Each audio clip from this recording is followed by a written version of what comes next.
Hello good morning बच्चों। आज हम जो टॉपिक देखने जा रहे हैं उसका नाम है linear equation in two variable. Linear equation का मतलब होता है कि वेरिएबल की जो पावर है वो कितनी होनी चाहिए बेटा, वन। ठीक है। कोई भी वेरिएबल है जैसे एक्स है, अगर इसकी पावर टू है तो ये लीनियर नहीं होगा।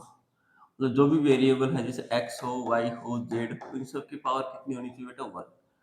और वो कितने वेरिएबल में है, टू में। मतलब एक्स के साथ एक वेरिएबल और आना चाहिए वाई, या वाई के साथ जेड, जेड के साथ एक्स, मतलब कुछ भी दो वेरिएबल होनी चाहिए।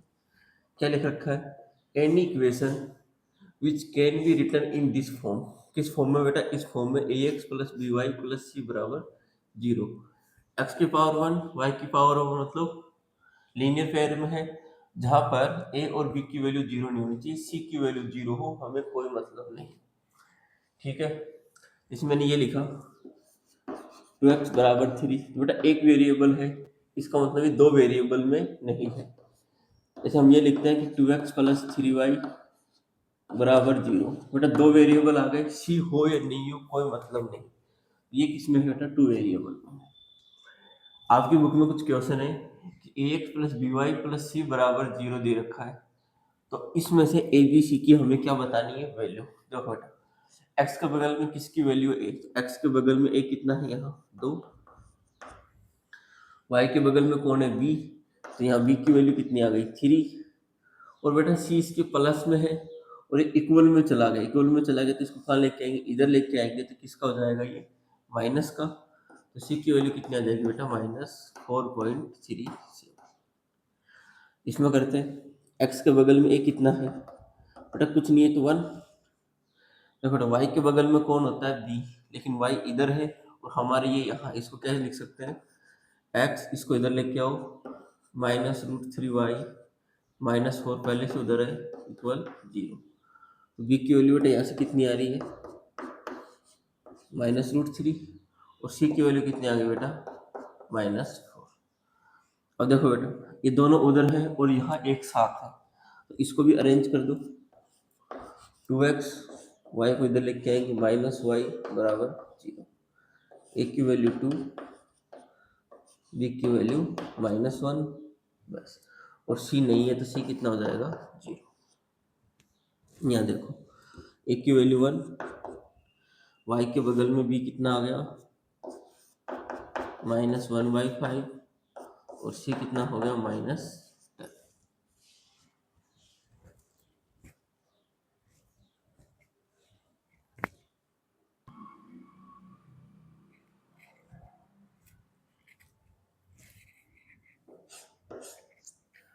1 इक्वेशन, 2 वेरिएबल।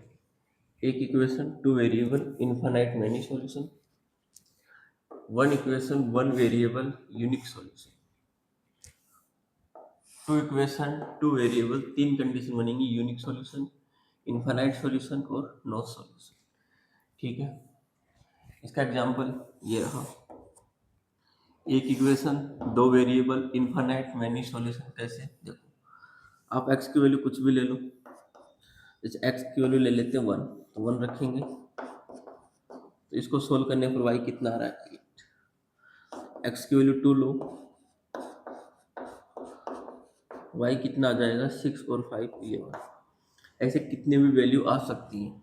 अगर एक्स वन है तो वाई 8 आ रहा है, एक्स टू है तो वाई 11 आ रहा है। अगर एक्स थ्री ले लें तो वाई कितना आएगा, थ्री, 3 + 5 9 और 5 14। जैसे जैसे एक्स की वैल्यू चेंज होगी वाई की वैल्यू चेंज होगी। एक equation, 2 variable, infinite many solution. अब बात करते हैं 1 इक्वेशन, 1 वेरिएबल। तो जैसे 2x बराबर 4, एक इक्वेशन, एक वेरिएबल, x बराबर 4/2, ये आ गया 2। x की वैल्यू केवल 2 आएगी, यूनिक सॉल्यूशन आएगा। कितना आएगा, यूनिक सॉल्यूशन। अब बात करते हैं कि सिर्फ दो इक्वेशन हो, दो ही वेरिएबल हो, तो ये तीन सॉल्यूशन कैसे आएंगे, इसकी चर्चा हम क्लास 10th में करेंगे। ठीक है। आपके सामने क्वेश्चन है कि 2x प्लस 3y बराबर की x की वैल्यू 2, y की वैल्यू 1 और k की वैल्यू निकालनी। जहाँ x वहाँ 2 रखो, प्लस जहाँ y है वहाँ 1 रखो, इक्वल के। 2 को 2 से मल्टीप्लाई किया, 4 + 3 इक्वल 7 बराबर के की वैल्यू कितनी आ गई 7। छोटा सा चैप्टर था, इस तरीके से इसको हम सॉल्व करें।